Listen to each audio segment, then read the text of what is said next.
Hello, and welcome to episode number 147 of the Lines Podcast. My name is Matt Brown, joined each and every week by Brett Colson and Brad Allen, where we run down all of the games in the NFL. We are at week 17, guys. It is the weirdest of weird weeks. We will attempt anyway to give you some insight into some of these games, but I don't know how much action I'm going to have in play this week. Just full transparency. Brad, as you look down the card here, do you anticipate having what percent of your normal action in any given NFL week do you think that you'll have this week? Maybe 30% or so. There's just so much uncertainty, so many injuries, so much motivation question.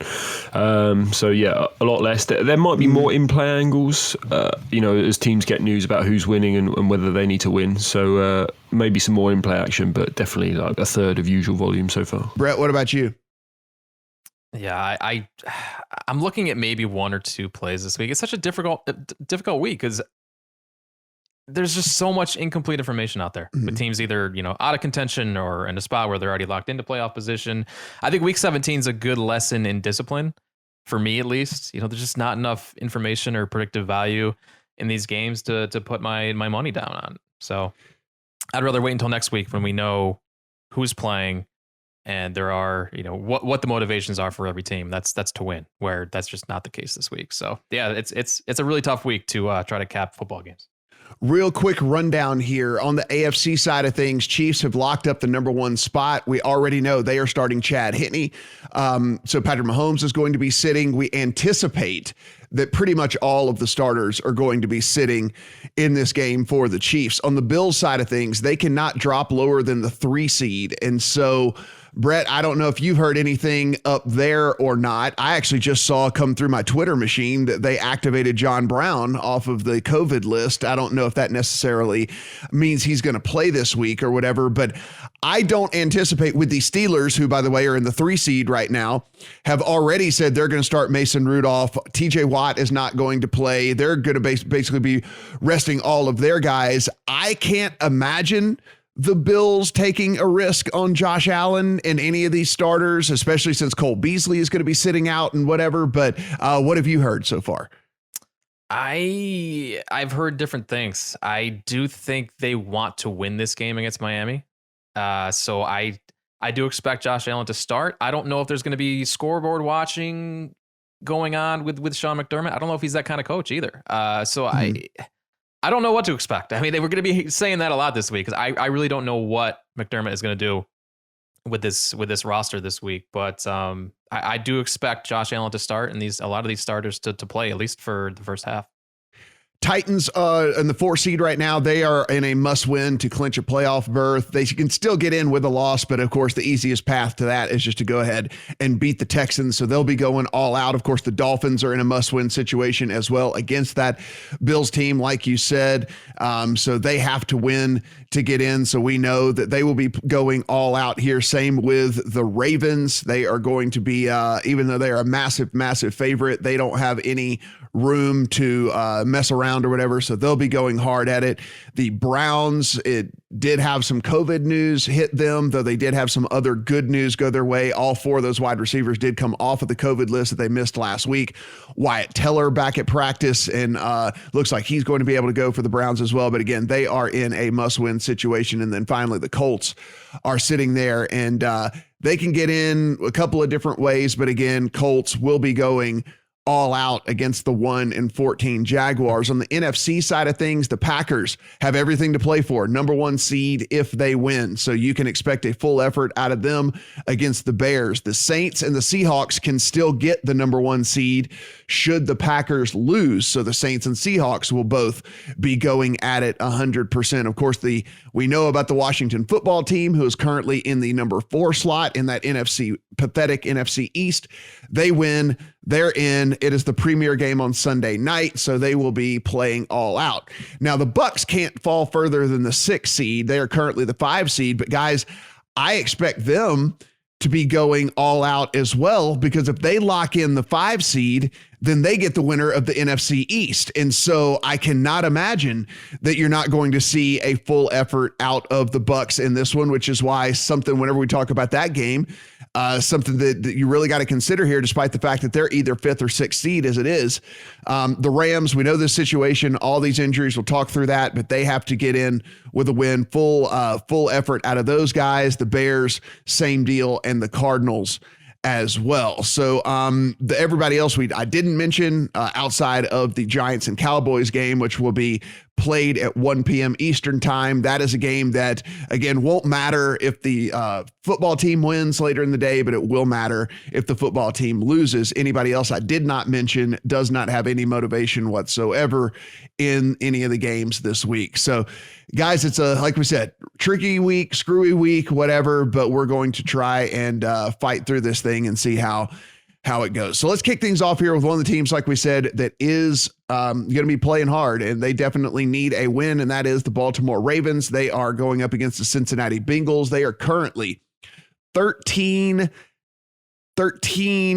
and a half-ish favorites out there. You can find totals anywhere from 43 and a half up to 44 and a half. Brad, I'll start with you in this one. Again, the Ravens have started to come on here the last month of the season. It seems like they are peaking at the right time. Doesn't seem like they're going to need to be peaking in this game to get this thing taken down, but is 12 and a half, 13 points too much? It seemed fair to me. I'm not getting too carried away with these recent Bengals performances. They're still missing their tackles, which, is fine against the Texans where they just got no defense whatsoever. But I think they will struggle this week to move the ball at all against the Ravens. So A, the protection I don't think they'll have, and then it looks like the Ravens could be getting their corners back. Questionable last I checked, all three of the big three corners. And if they play as well, then I don't really see how the Bengals move the ball whatsoever. And then it looks like Lamar's back, doesn't it? It looks like he's over his COVID issues and all that. And I think the way to beat the Ravens, we talk a lot about them as kind of the bully team, is to get pressure up front, because they've still got a backup left tackle, and they're not the best offensive line, but that's not really the Bengals either. The Bengals are strongest in the secondary, but that's not really how the Ravens want to beat you. So I've not bet it. I would probably lean towards the Ravens side if forced to pick, but it's another sit out for me. Brett, what do you see in this one, if anything? Again, nearly a 2-touchdown spread in a game where, the Ravens, I imagine at the very least, are going to give a max effort for 2.5, maybe 3/4 here. I actually quite like the over in this game. We're finally starting to see the Ravens offense look like what we thought it would look like coming into the year. Lamar Jackson utilizing his mobility again. Meanwhile, you got a Bengals offense that's operating at a pretty fast pace against a very high variance Ravens defense. So it could be a lot of splash plays on both sides of the ball when the Bengals are on offense. So my favorite play of the week is the over 43 and a half here. I think that's too low for an offense that is really starting to look like an elite offense, like the number one offense on the field like it was last year. And a Bengals team that can score points. I mean, they scored 30 plus points last week. So, I have trust that this offense can figure out a way to score points here. So that's my play in this one is the over 43 and a half. Yeah, I don't mind that. I actually think that there'll be a decent amount of garbage time in this game as well. I think that the Ravens can come out and get a pretty nice lead in this thing. And then, maybe we get a 10-ish points or something like that later in the game towards garbage for us. Again, if the Ravens, they're not going to force the issue late in the game, but they'll still kick field goals and then, get a touchdown out of the Bengals. I don't hate that play at all. Not one that's on my card right now, but now that you bring it up, I will certainly look into that a little bit further. Of course, let's talk about this one that we talked about that means everything for the Browns, and the Steelers have already decided that they are going to kind of pack this thing in. We're going to get Mason Rudolph at quarterback for the Pittsburgh Steelers. No TJ Watt. That leads us to believe there's going to be a whole bunch of starters out for the Steelers in this thing. The Browns, of course, need a win desperately, which is why they are now sitting as 9.5-point favorites in this game, Brett. Now, they did get all 4 of those wide receivers. They're missing from last week back this week. Like I said, Wyatt Teller is back for them this week as well. This is a team that loves to run. Wyatt Teller, one of the best run blocking guards in the NFL, so that helps them out a ton. You can even find a 10 out there right now at PointsBet on this thing. What do you feel about the second string Steelers against the what we're assuming will be a near full strength Browns team outside of a couple of COVID issues that they're still dealing with? Yeah, I think 10 is an over adjustment to the Ben Roethlisberger news. If you can get 10, I that's the one play I would have here is Steelers plus 10. Because I mean, look, this offense has been terrible all season with Ben Roethlisberger. How much worse is it going to be with Mason Rudolph under center? It was bad last year, no question. But again, it's hard to trust this Steelers offense week to week, even when Ben's in the lineup. You've also got some injuries up front for the Browns. So if the Steelers, the thing is, like, if the Steelers don't play their starters on this pass rush, then you take away their biggest strength. And I don't know how they get stops in this game against the Browns. I don't know what to do with this game. I don't know what to expect from the Steelers. So it's hard for me to have really any analysis or prediction for this game. But I think at 10, you're getting some decent value. Anything short of that, I'm just staying away from it. Brad, again, looks like to be the B squad from the Steelers going up against the highly motivated Browns, who are trying to get into the playoffs here after running into some really unfortunate luck last week, losing their top 4 receiving options to COVID and putting themselves in this situation they're in right now where it's a must win. 9.5 or 10 is what we're looking at. Is that too much? I did bet a little Browns minus 9.5. Mainly just I think they'll be able to move the ball with no TJ Watt and no Hayward in there. We've gone on all year how like the strength of the Steelers team is just that defensive line and the pressure they can get. That covers up a lot of sins on the back end. It covers up like backup linebackers they've got in there. So if that pressure's not coming and the Browns look like they're getting healthy on the offensive line with Wyatt Teller and Jedrick Wills at left tackle, I think the Browns with their receivers, I think they'll be able to just move the ball at ease really. And then Mason Rudolph, we've seen he's a bad quarterback, and I think Myles Garrett as well. We know he hates Rudolph, and I think he's got good matchups against that Steelers offensive line as well. So I think if you force Rudolph to start throwing the ball, we know the Steelers can't run the ball as well. I think that the Browns probably get some turnovers and they can just run the ball all day. So I did bet a small amount of Browns minus 9.5. Yeah, I mean, I'm looking at this one, and if this wasn't as high as it was, if it was the Browns closer to a touchdown, I think this might be a game that I'd be interested in. With it sitting where it is right now, and I mean, listen, the Browns have a pretty atrocious defense. I mean, like, it is bad. Denzel Ward's going to be out for this game because of COVID issues, and if you think about this, guys, like, as bad as his defense has been for the Browns, there's been 2 games where the weather like completely wiped out what the opponent could actually do against them. Those 2, 40-mile-an-hour wind games that we had earlier this year. If there'd have been 2 additional games on their schedule of teams just lighting them up, like, we might be looking at this defense as one of the absolute very worst in all of the NFL. So it's a little scary for me, the double digits, to be honest with you. I do think they win, but I'm not willing to lay the 9.5 or 10 in this thing. So I'll probably just be sitting this one out.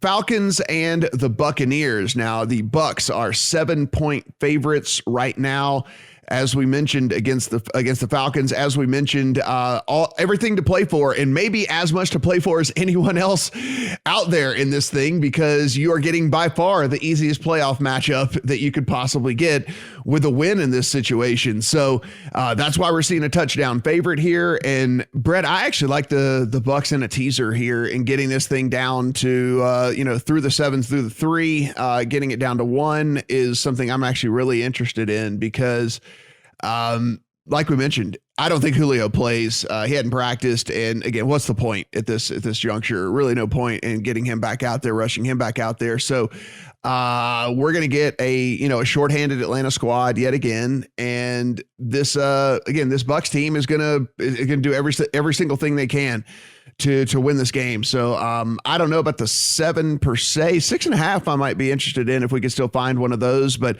definitely teasing this thing down to where basically I'm just looking for a Bucs win.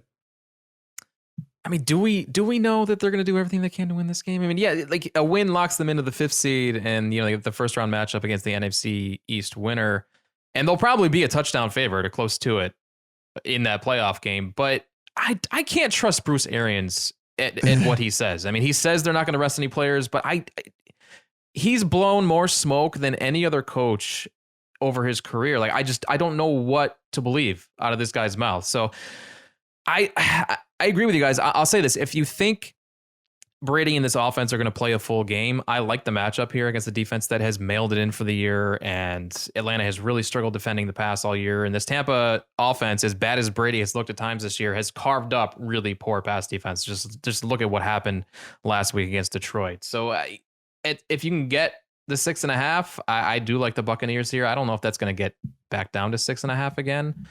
So I guess, the teaser makes sense if it's at 7 right now, but I don't know what to expect from the Bucs this week.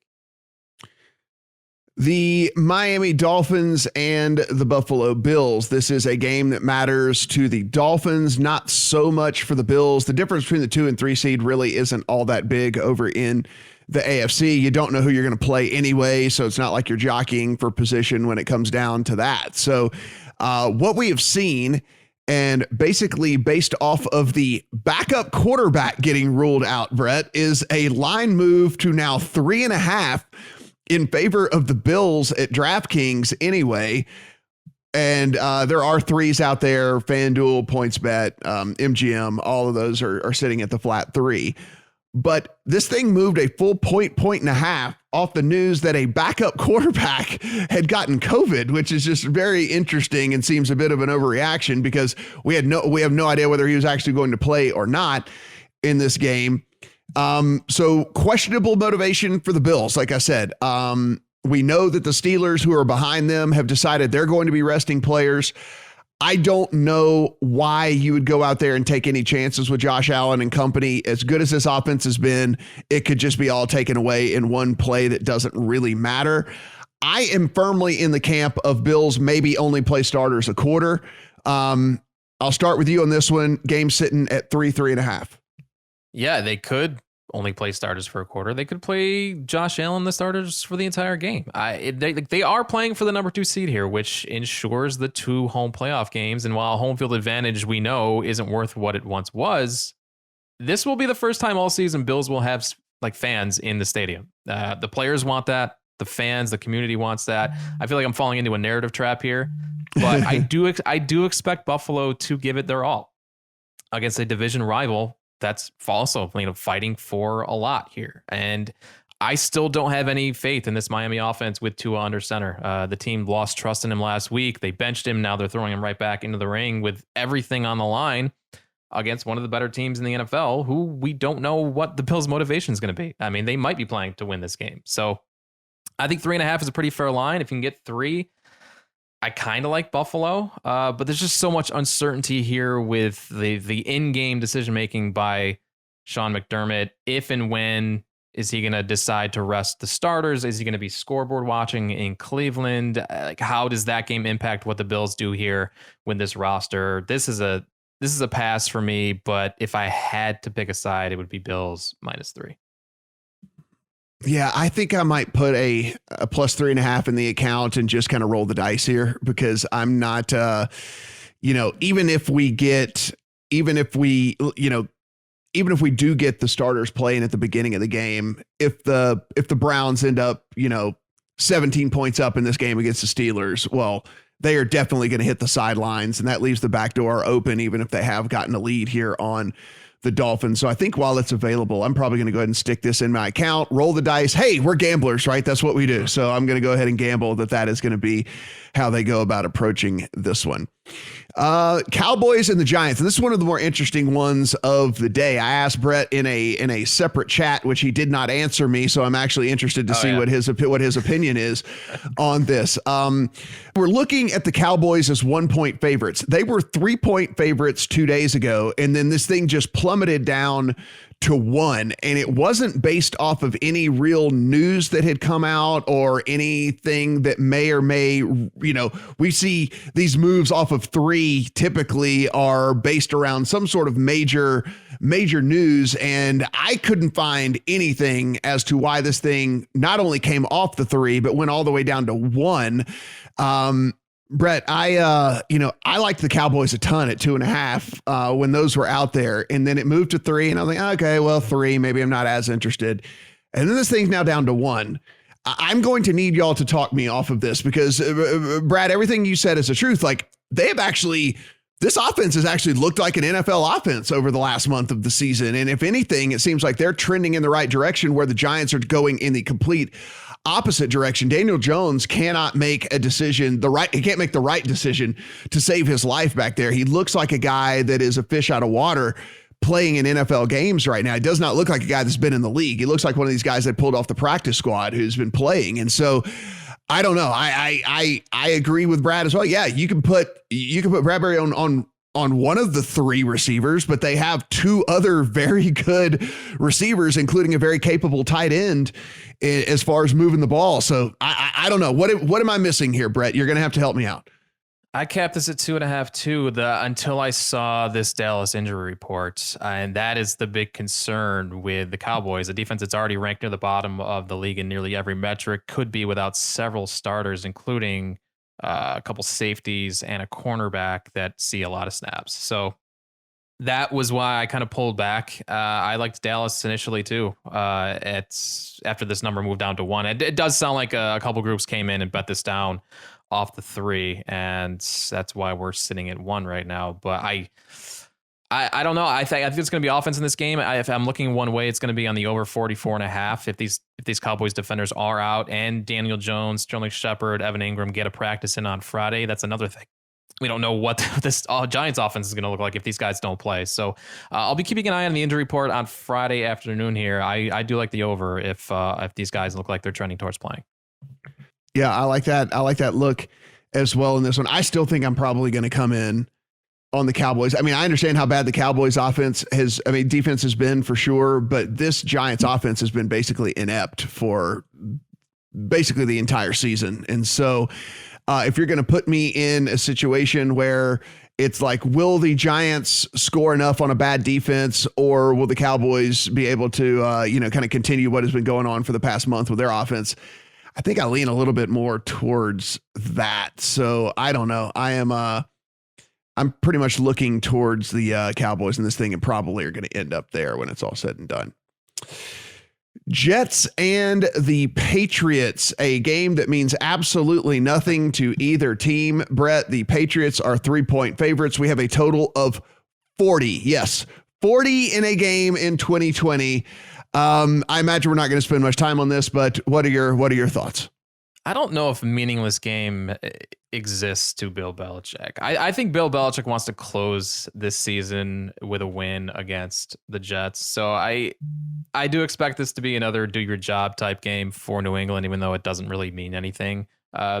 This would set up as a poor matchup for New England if the Jets had Quinnen Williams. I mean, this is a stout Jets run defense early in the year, but with Quinnen Williams done, I don't see why New England can't just run straight against this unit. I think this is a good time to buy New England off that humiliating loss on Monday night, and we can sell the Jets off 2 straight wins against playoff teams. So I think there's just built-in value on the Patriots here, given what the market has done with these 2 teams the past couple of weeks. Brad, not a game that I'm going to bet because, again, I just don't, I don't know what's going on with either of these teams. I did at least get it right that Bill Belichick was going to come off of Cam Newton last week and put in Jared Stidham. I don't know what we're going to see this week with any of this. So much uncertainty. I mean, I know that Sam Darnold is lobbying for his job there with the Jets, but yeah, right. I mean, with all that, what do you think? What do you think in this one? And is this one going to make your card? So I'm a little bit concerned about the Patriots' motivation. There was one of their beat reporters, Mike Rice, was saying Damian Harris won't play because of an injury, and he said he thinks a lot of starters who are on the injury report won't play just because there's no need for them to, essentially. And the Patriots' injury report is like 20 players long. So at this point, I don't really know who's going to play. And to me, I thought the Jets plus 3.5 was potentially valuable because we've already seen these players match up earlier in the year, and that was a toss-up game. That was 50-50. That was without Stephon Gilmore, and the Jets have the receivers without Stephon Gilmore in there. The Patriots have no talent on defense. There's no one that can rush the passer. Then there's one player that can cover in J.C. Jackson, and the Jets have 3 good receivers as well. So I think they can probably move the ball. And I just thought with what is potentially a makeshift Patriots unit, I thought Jets plus 3.5 in 2 very equal teams was potentially valuable. Yeah, I am going to sit this one out. I don't like anything about this game at all. So I'm just going to pretend it doesn't exist, which is pretty much how I'm going to treat this next one as well, Brad. The Minnesota Vikings, the Detroit Lions. It is 6.5 in favor of the Vikings. I guess they're going to just roll Matthew Stafford out there in a wheelchair, and he's going to play like in a wheelchair or whatever. Because like this guy will not miss a game, despite the fact he's got 9 different injuries basically at this point. 6.5. Do you have any thoughts at all on this one? I've got nothing here. We don't know who's going to play. Like, against the Bucs, Stafford played 3 snaps or so before going out. It could be the exact same here. On the Vikings side, they've got some COVID issues with their right tackle, I think. Like no Dalvin Cook is out. Yeah, it's an absolute mess, and I've got no idea who's going to play. So I couldn't confidently handicap this one. Brett, I imagine same for you there. Yeah, I mean, my notes say that Chase Daniel's playing, so I'm obviously not prepared to talk about this one. I have no idea. I didn't even know Stafford's going to try to play, so I have nothing here.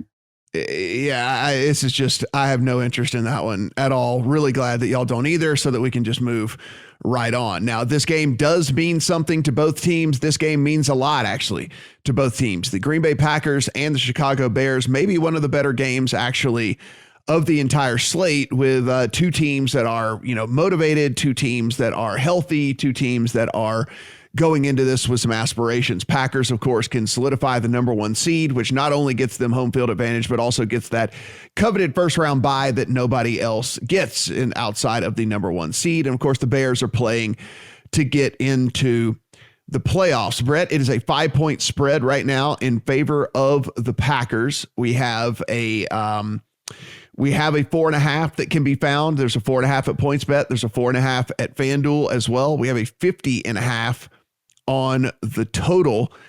How do you see the Packers and the Bears? I see this as a message game for Green Bay. Clinch the number 1 seed against their division rival that still has some breath left to possibly sneak into the playoffs. I think it's time to sell all the stock on Mitch Trubisky in this offense. This recent production is not sustainable because look at the defenses they've played.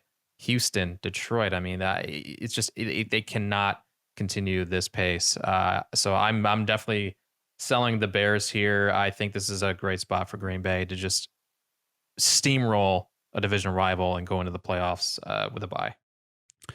Brad, the Bears defense that was, much talked about for the majority of the season, that was kind of keeping them in these games, even though they were losing them, has not played as well as of late here. And now they go up against what is considered to be one of the, if not the very best offenses in all of the NFL. Whenever we look at, if we look at DVOA, Green Bay is the number 1 overall offense. If we look at PFF, the number 1 overall offense. This offense protects Aaron Rodgers extremely well. Their pass block win rate is 1st overall. Their adjusted sack rate is 5th. Their pressure allowed, best in the league. So a Green Bay, Chicago defense, again, like I said, that's been slipping just a little bit over the tail end of the season here against a Green Bay team that has just been continuing to rock. 4.5 points can be got and can be had if you like the Packers, and 5 if you like the Bears. This is I think the big thing here is this injury to David Bakhtiari, which, I mean, I think that's a huge blow for their Super Bowl hopes as well, because I think we've seen this year when Rodgers is protected, he is, he's elite. That's the number one offense in the NFL, as you say. But the games where he's faced a little bit of pressure, like the Bucs, where they blitzed him, or even the Panthers 2 weeks ago, he's regressed a little bit. He's been a bit trigger happy. He's got rid of it quickly and not waited for it to open up down the field. And obviously against the Bears, they do have the pass rushes in Khalil Mack, Hakeem Hicks to get after him. So I did back the Packers -5.5 before that news, and now I'm a little bit worried about it. And I did like the over as well, because the Bears they're banged up in the secondary with Buster Screen and Jalen Johnson, I think, both expected to miss a corner. So yeah, I am concerned about that, and I do also agree with Brett though that Mitch Trubisky is no better than he ever was. I think Steve Ruiz from For the Win was writing about this, that the Bears, they've just adopted like the Rams playbook, essentially, the McVay, stretch outside zone plays and then just play action off that. And they've just simplified it for Mitch in that way. But he's still, I think, the 33rd graded PFF quarterback since then, even against those easy opponents. So I think the Packers they've got enough talent on defense that I don't think they're going to just be carved up by that the way that the Jags were, for example. So at 4.5, I probably still would go with the Packers, even with those questions at left tackle, just because I think the offense is still so good compared to Mitch. So it would be a small lean at Packers -4.5, but not a huge bet now. Yeah, I backed the Packers already. One of the few bets I have in my account. I just like them in this spot against the team. I actually lean a little bit towards the over as well at 50.5. I mean, this Bears defense, again, has not been all that great. I do expect the Bears to score a little bit as well. So 50.5, I kind of like the over in that as well. So I'll be, I might actually get that into the count as well. Brad, let's start with the Titans and the Texans. This is now ballooned up to 7.5. So you're getting the hook on the touchdown. If you want to back the Texans to keep this thing close, of course, we talked about the motivation at the top of the pod. There's every bit of motivation that can possibly be had for this Titans team. We have a total of 56 in this game, expected to be a ton of points. What do you think about the Titans and Texans? I don't think there's any way the Texans get the stops here. I mean, I'm sure everyone saw that JJ Watt video where he's going, we're professional athletes, we're going to play hard. So I'm sure you get the Texans' best effort, but I just think they have no talent. They lost their best corner a while back, and since then they've just been absolutely shredded by whoever fancies it. Trubisky, for example, just put up 37 on them. So I don't see any reason how Tannehill, Henry, and the Titans don't just go nuts and score 35 like they do. Because the Texans are also badly coached. It seems the only way to stop the Titans is just stack the box early in the game, like the Packers did last week, although snow may have been involved, or like the Browns did a few weeks ago. And then, the Titans will still run anyway. But I just don't think the Texans are smart enough or good enough up front to stop them in that way. So I think the Titans go up and down the field. And the Texans, Laramie Tunsil, the left tackle, that would be a big in and out question. That's definitely one to watch. He's an all-pro pass protector, so we would like him in there, even if the Titans defense doesn't really have a pass rush. I probably like Watson. Again, he says he's going to play. He's banged up as well. So throw it all together, I probably like the over 56, but there's enough questions about the health of those two key players in Watson and Laramie Tunsil that I'm not going to go nuts. Again, it'd be a very small bet at best.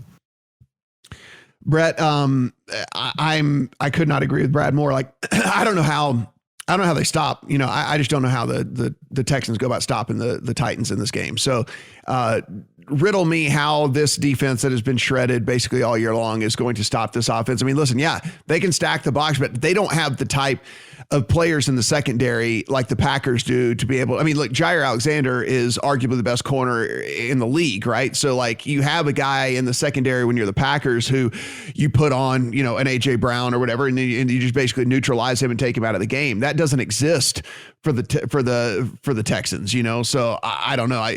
It seems like if they sell out to stop Derrick Henry, then Tannehill could throw for 350 in this game or something. And if they go balanced, then they'll just kind of matriculate the ball down the field and kind of score at will as well. So I don't know. It's hard for me to see a Texans angle here.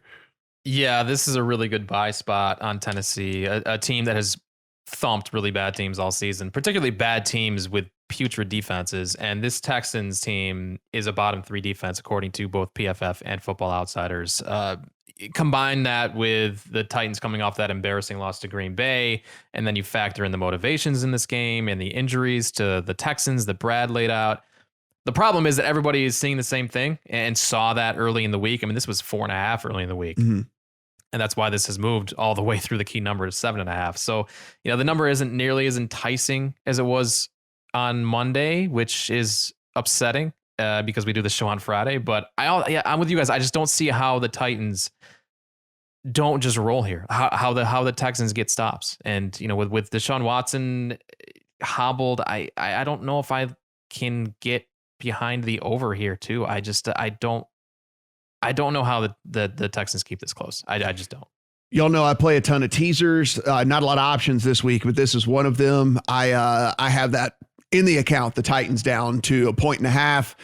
I would be shocked if I lost this bet. I would be very, very shocked if I lost the Titans minus 1.5. So I have them as part of a teaser leg. You can pair them up with any of the other ones that you might tickle your fancy.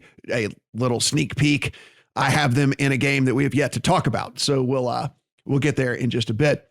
Saints and the Panthers. Saints again. A decent amount of motivation, but they could be scoreboard watching. And with a 40-year-old quarterback that's with a bunch of banged up ribs, I imagine they will be. Brett, 6.5 point favorites against the Panthers. But again, if they look up and the Packers are up 2 touchdowns, everybody's hitting the sideline. Yeah, and that's why I didn't really know what to do with this. I mean, if the Saints go for it, I kind of like the over on the total. It opened at 51, dropped to 47. That looks like a bit of an overcorrection to me, given how poor this Panthers defense is. Where the Panthers have been the best defensively this year is when they can get pressure up front with these edge rushers. Not an easy task against New Orleans when Drew Brees is under center. You get the ball out quickly. So I do see New Orleans being able to carve up this defense. Maybe not quickly, but efficiently. And then on the other side of the ball, the Panthers still have all these weapons to produce splash plays with DJ Moore and Samuel, Robbie Anderson, even without McCaffrey and Mike Davis. I do like the over 47 here, but again, we don't know what the Saints are going to do if they are scoreboard watching and the Packers are just thumping the Bears, which I expect to happen. Then why would the Saints even roll their starters out in the second half? So I don't really have a whole lot on this one. Brad, tough for me to back the Saints given all those scenarios here. Again, I do believe, we all believe the Packers could win and are going to win. And if that's the case, then the Saints, I do imagine, will be scoreboard watching and probably not playing starters in the second half. What do you feel about Saints at 6.5? I think I would say that's in the number as well, that potential to take the foot off the gas. Because I would have made this one higher. I think the key matchup is the fact, so Russell Okung at left tackle is going to miss for the Panthers, and they're probably going to be on their 5th string left tackle. And I think that is an absolute recipe for disaster against this Saints pass rush, which is 3rd in the NFL in pressure rate. We saw what they did a couple of weeks ago against Patrick Mahomes when he had a 2nd string right tackle. They were in the backfield the entire game then and held him to his, I think, lowest yards per attempt all season. So I think they will put all sorts of pressure on Teddy, and I think as long as they want to, they can march up and down the field, as you say.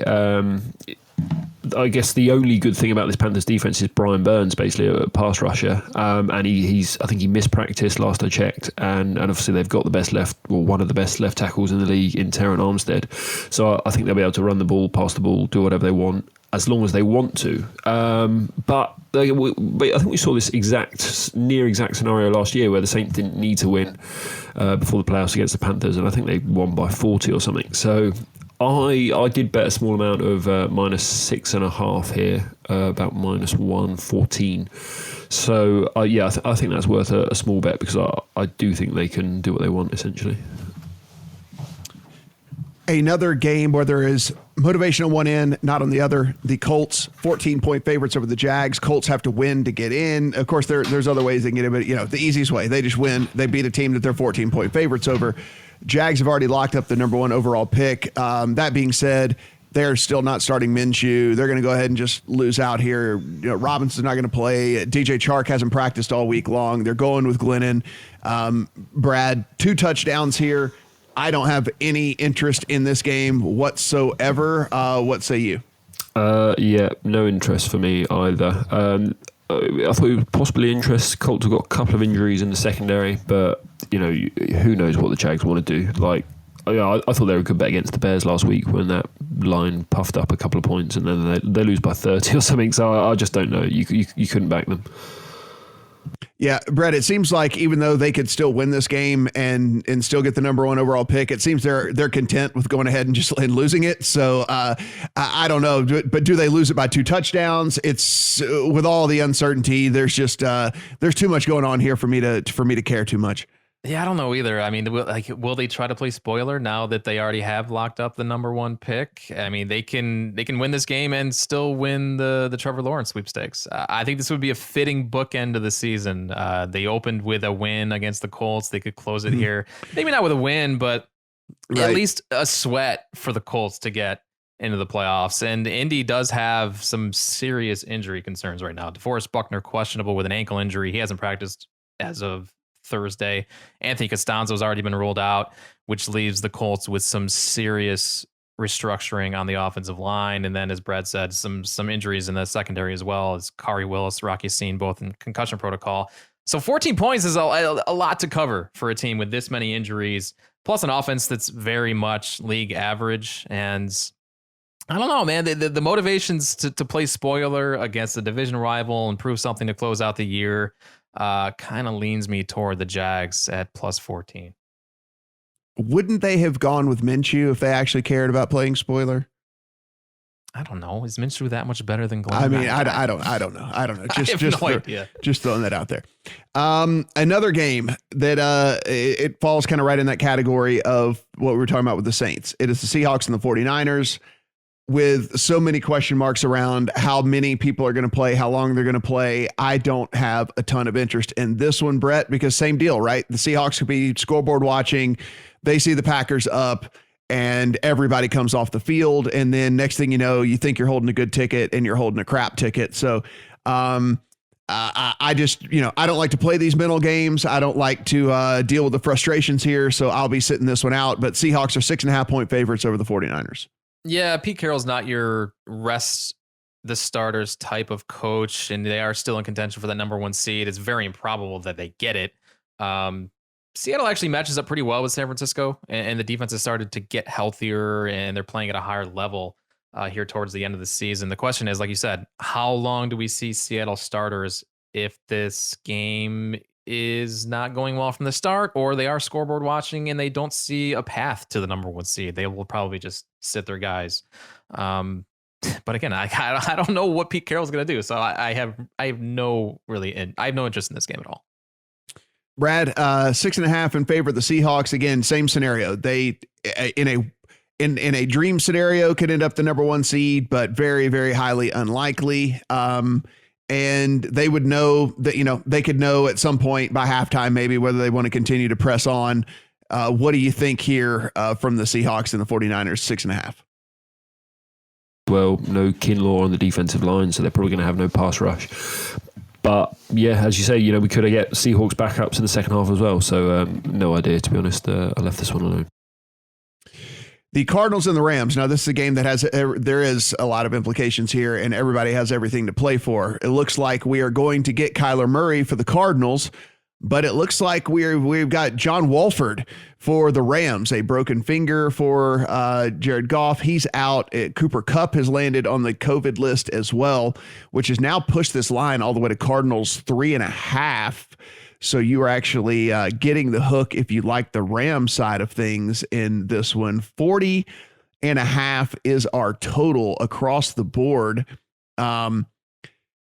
Brad, I'm going to start with you here on this one. Kyler looks to be going, despite the fact that he is probably not going to be 100% healthy, but we do have a Rams team that is going to be with an AAF quarterback that is going to be playing without Cooper Kupp, who is kind of that safety blanket there in the wide receiving core. What do you think of the Cardinals and the Rams? I'm kind of tempted by the Rams here. I think so. The quarterback, I think he was the highest graded player in the AAF, and he's quite mobile. So I think basically we're going to see that Kyler, he's banged up, especially, and he's not going to be the running threat he was. And then the rest of that team, the defense is below average. The coaching is abysmal. And I think when Kyler can't bail Cliff out, when he can't, take off running, when he's just called a bad play, then I think that seems awful. Basically, I just think they're a bad team. Whereas it's kind of the opposite, where on the other side you've got the coach holding the quarterback up rather than vice versa. And I think McVay's going to cook up some various stuff for the quarterback on the run, and sort of roll him out the pocket because he is quite mobile. And I think the Cardinals are not going to have prepared for that. They're not going to have seen that at all on tape. So I think Rams first half is, I think, potentially quite a good bet here. You'll probably get +2 or something. You might even get a +3 because, realistically, who's backing the Rams here with a backup quarterback? So I would wait and see if you can get a +3 on the first half. Because the defense, the coaching, everything else is just better than the Cardinals, and we spoke before the first match. I think that they match up quite well.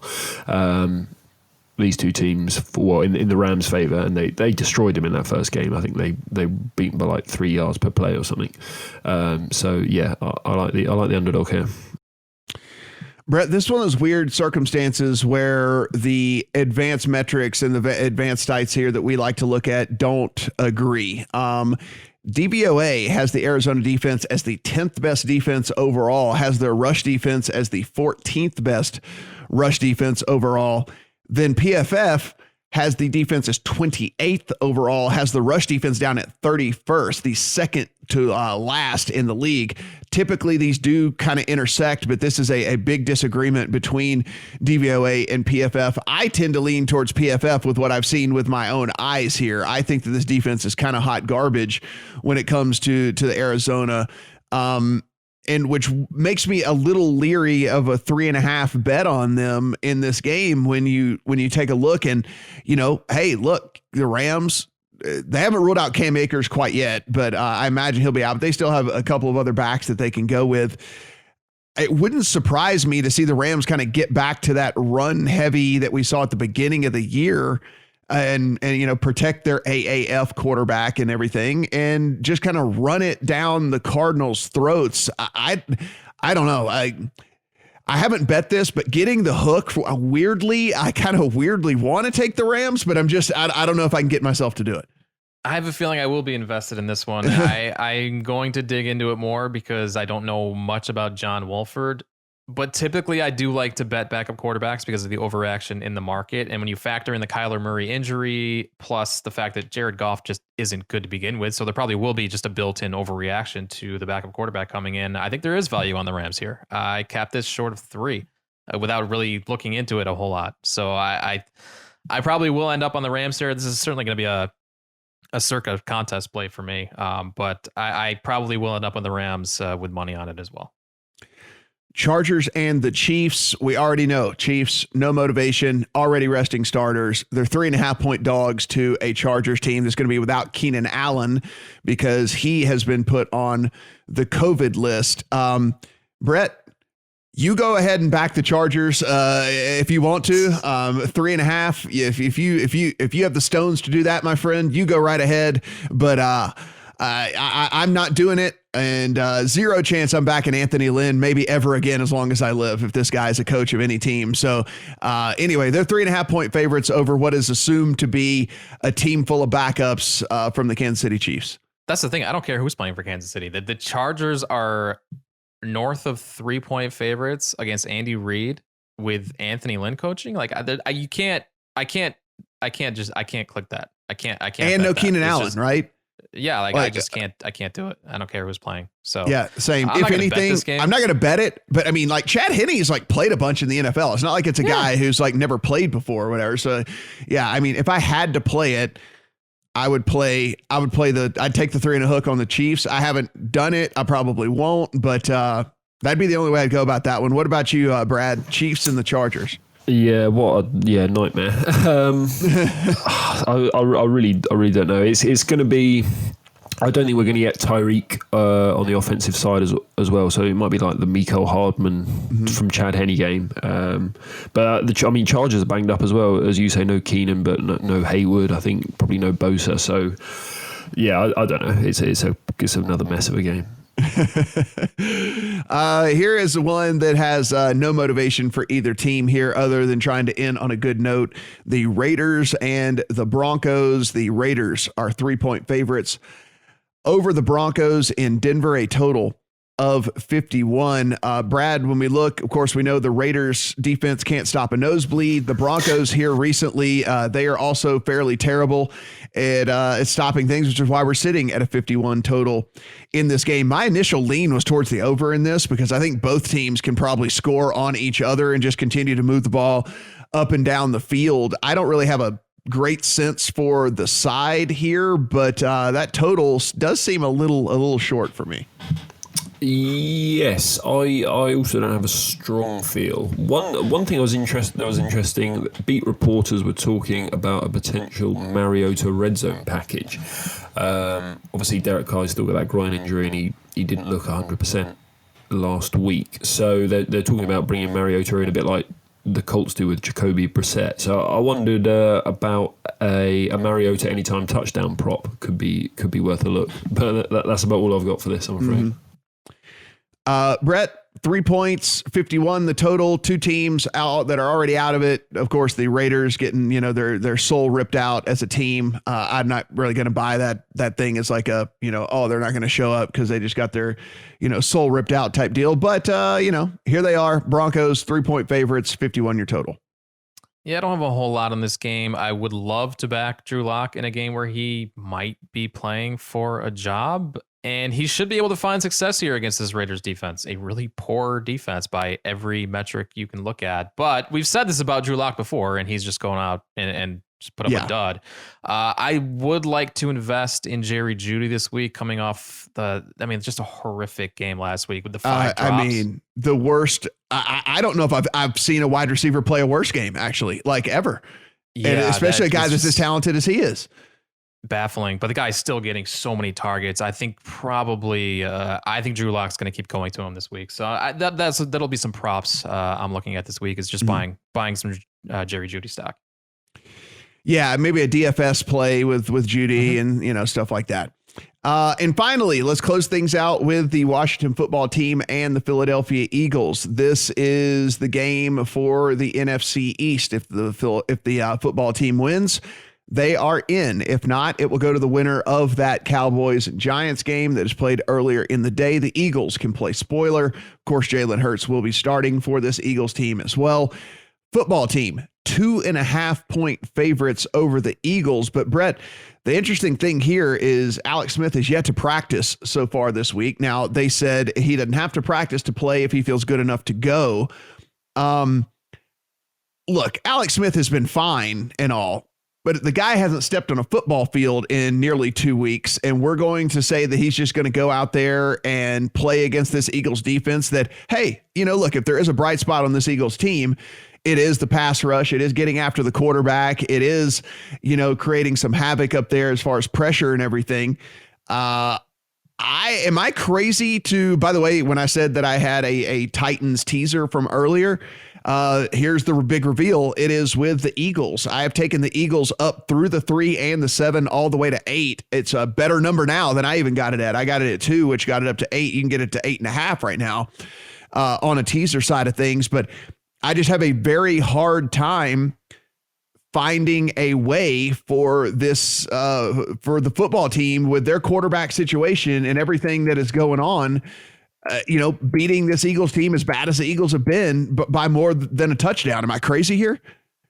No, I'm with you. I'm concerned a little bit about this Eagles injury report. Fletcher Cox doesn't look like he's going to play. He hasn't practiced, didn't play last week. And it's just a very different defense when he's not on the field. And there's all kinds of injuries going on with the Eagles around him as well. That said, like, you can't tell me that Jalen Hurts isn't just going to try to ball out this week and convince that franchise that he is their future. And the Eagles are going to give him every opportunity to do that. I'm with you. I can't back this uncertainty at quarterback for Washington, as it'll probably close at 3 if Alex Smith does play. I think if you can get a 3 with Alex Smith playing, I would go with the Eagles here. In a season with this much unpredictability, especially in this division, I'm expecting much of the same here in week 17. I think Philly wins this at home, and the winner of the other game ends up getting into the playoffs. It would just be a fitting end to the regular season here in 2020. Yeah, Brad, when we take a look at this, I mean, we're also dealing with Terry McLaurin, who has yet to log a practice. He did some sideline work yesterday, and, Ron Rivera said he looked good on the sideline, but, still on the sideline.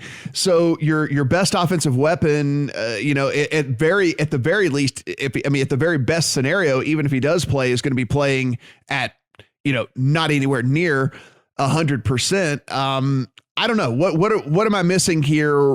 What are people liking about the football team? Because this thing has moved from 1.5 to 2.5. I would say what they're liking is that injury report that Brett spoke about, because it's Fletcher Cox, Derek Barnett. They're already missing key secondary pieces like Jalen Mills. Slay was banged up last week. I assume he'll play, but the strength of the Eagles all year long has been kind of the pass rush has helped cover up some of the secondary, some of the issues back there. And if that's not happening here, which it looks like it's not, then you would think a normal team would be able to move the ball. But this calf issue is because they took like half his calf away for Alex Smith for that leg injury. So it's not a normal calf right now. And, I've heard doctors talking about it, going they don't know how he's going to be able to perform, because, that's not like he's had that muscle there for 30 years. It's kind of a half muscle. So I have no idea what you can expect from Smith. And then that offense without McLaurin, it's nothing. It's J.D. McKissick or Cam Sims, there's zero weapons whatsoever. So even though the Eagles are very banged up defensively, I don't know if the football team will be able to take advantage of it. And then the other side, the Eagles are also missing their left tackle, Jordan Mailata. So they're going to be on like the 15th different offensive line combination of the season against one of the very best pass rushes in the NFL. Third in pass rush win rate, fourth in sacks per pass attempt. So Hurts is going to be on his bicycle all game as well. Deshaun Jackson probably out. Dallas Goedert out. So again, this game is an absolute mess.